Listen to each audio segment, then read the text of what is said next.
Good morning, Captain John here. Today we're going to the Monterey Aquarium in Monterey, California. Now we've been there before. I've done a video on this, so I'm not going to do a very detailed one today. But we're also going to a park called Menace Park. That one is new, so we'll definitely be showing you that today. And check this out, I'm taking the Setra today. I believe this is the first time I've actually vlogged with this bus on an actual trip. So this is our powered by Mercedes Blue Tech Mercedes bus. Obviously it's a Setra. So just a quick tour here. I'll go more into depth about this bus a little later. Running a little late this morning, just finished my pre-trip, so just gonna make a really quick intro here. So yeah, like I said, we're going down to Monterey Bay with a school trip. I got Walt, my second bus, 2 buses today, so I got myself and Walt going, my buddy Walt. So we're gonna head on down and I'll show you around, and I'm gonna talk a little bit more about this bus and some things I like about it and don't like about it, so stick around.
So just right here at Casa de Fruta, which is right off of 152. We actually have some bus parking here. So I've got Walt parked there. I'm parked right behind him, and it looks like we got here just in time, Walt. There's another bus that just showed up with another bus full of kids. And one left when we... And one just left, yeah. So everyone's stopping here for a restroom break. So most likely we're going to be struggling for parking when we get to Monterey. Everyone's going there. I've actually never been here before. It's my first time. Oh really? Yeah, I've never stopped here. Yeah, you can check this out. Little store right there. Yeah, it looks like you can ride a train. They got a train you can ride. They got a carousel. Got an ice cream shop. Yeah. Very cool.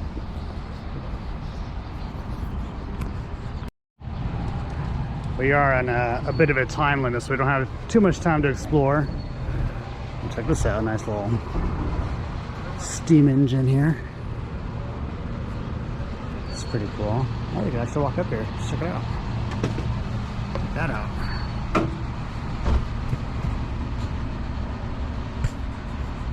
That's where you put the coal. Let's make it go.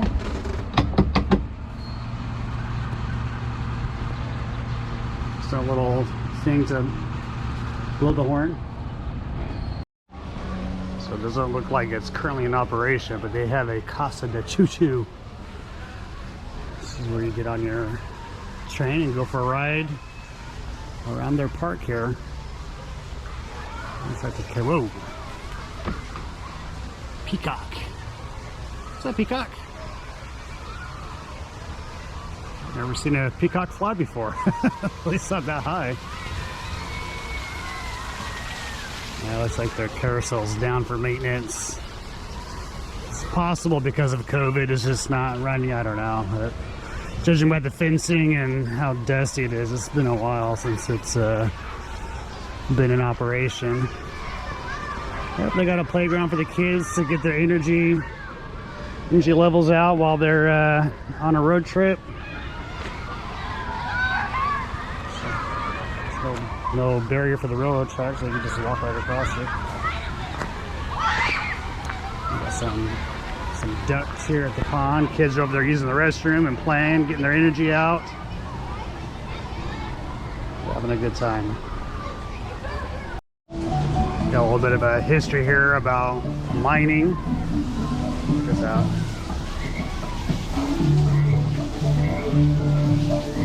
That's pretty cool. Frogs in there. Of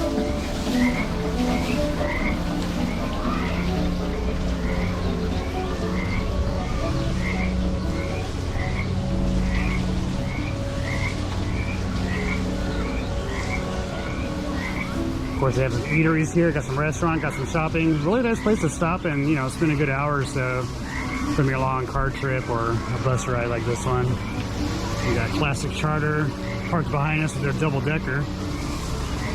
And it looks like our group might be just about ready to go, so let's go get back on the bus and hit the road. Let's get to Monterey.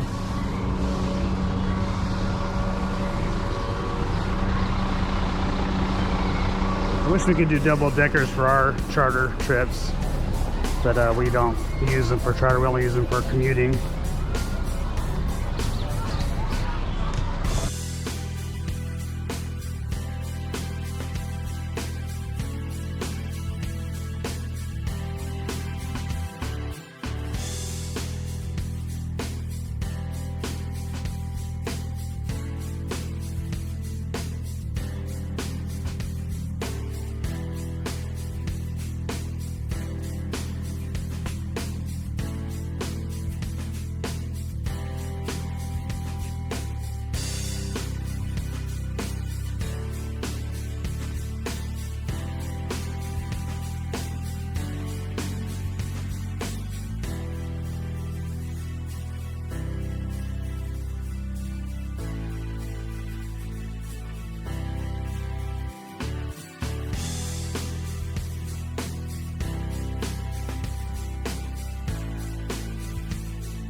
And so we made it here to Menace Park.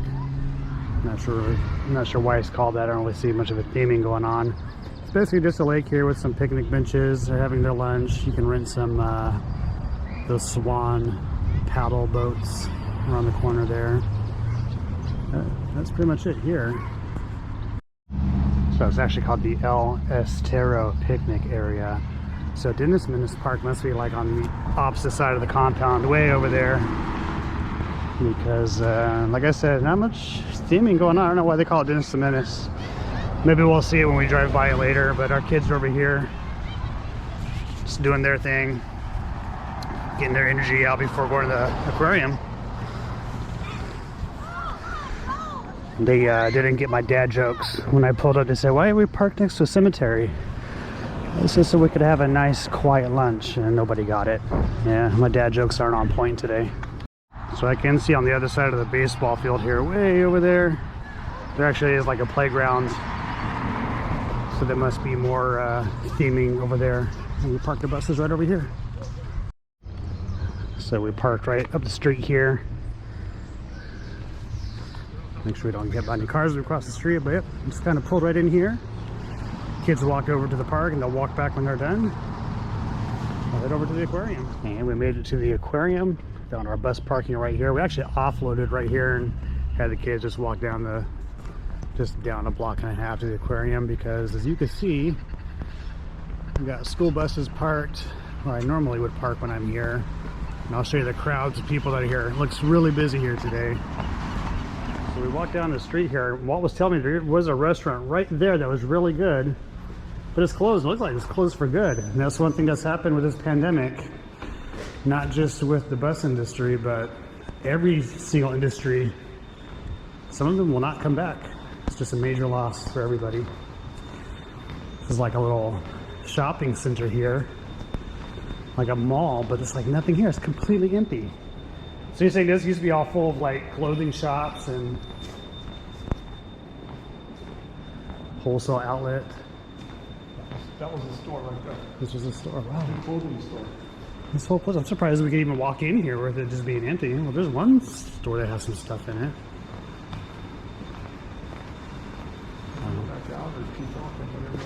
That's crazy. Very quiet and dead in here. This almost looks like a European phone booth, right? Yeah. This is not. Oh, it's locked. We can't get in there. Only Superman can go in there, I guess. So one business that is doing very well is the aquarium. Check out that line. Last time I was here, it was not like that. It was basically walk right in. So I'm glad to see some is even over there. You can see that's all lining up to buy the tickets for the aquarium. So I'm really happy to see that. So we made it over here to the fish hopper for brunch.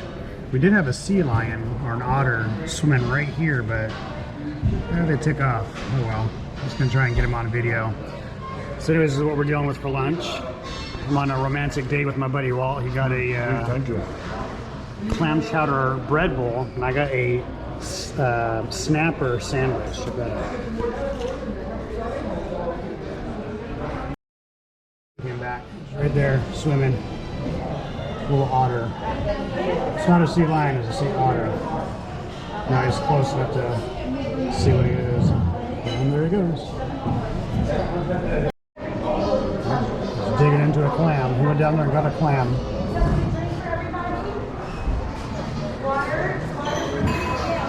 Just living the life, trolling around in the water, eating your food, just going for a swim, and going for more.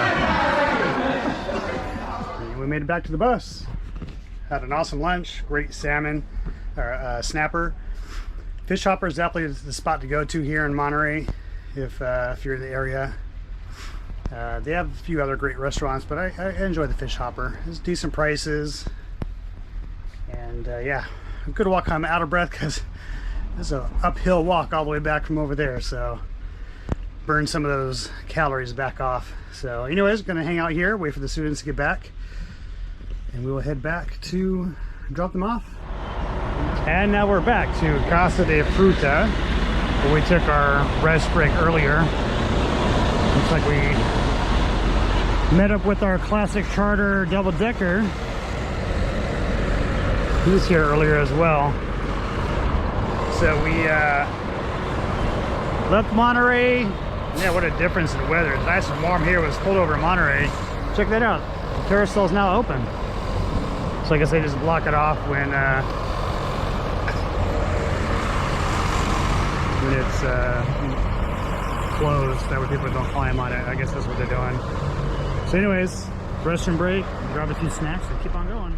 And we've made it back to the yard. Just waiting for Walt to put fuel in his bus. I'm gonna put fuel on my bus. I'm gonna go home. Call it a day. So I was saying at the beginning of this video, some things I liked and disliked about this Setra.